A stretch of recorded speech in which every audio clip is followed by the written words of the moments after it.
ดีครับผมสตีนะครับสำหรับคลิปนี้ผมก็จะมาทำป้าย LED ให้โชว์วันเวลาแล้วก็อุณหภูมินะครับมันทำยังไงไปดูกันครับ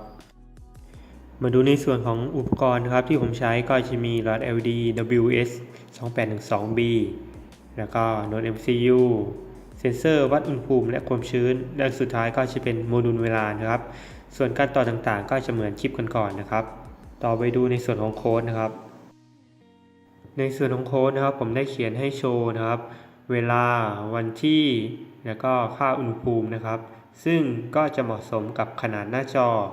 x50y18 นะครับถ้าเล็กกว่านี้อาจจะไม่เหมาะสมนะครับเพราะว่ามันอาจจะโชว์ไม่ครบนะครับซึ่งถ้าใครจะทำก็ต้องมีขนาดหน้าจอ50คูณด้วย18ขึ้นไปนะครับต่อมานะครับผมก็จะต่อวงจรตามรูปที่ผมได้ออกแบบไว้แล้วก็ลงโค้ด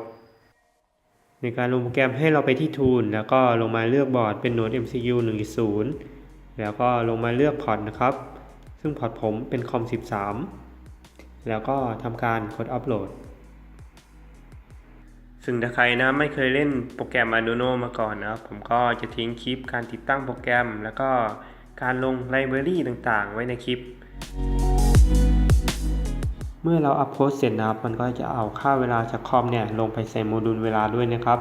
ซึ่งเมื่อเราเปิดใช้งานขึ้นมาก็จะโชว์ค่าเวลาแล้วก็ค่าอุณหภูมิซึ่งค่าอุณหภูมิเนี่ยก็อาจจะขึ้นช้าหน่อยถ้ามันไม่ขึ้นเราก็ต้องไปดูสาย Data ว่าเราต่อแน่นหรือไม่นะครับส่วนถ้าใครต่อถูกทุกขั้นตอนก็สามารถใช้งานได้แน่นอน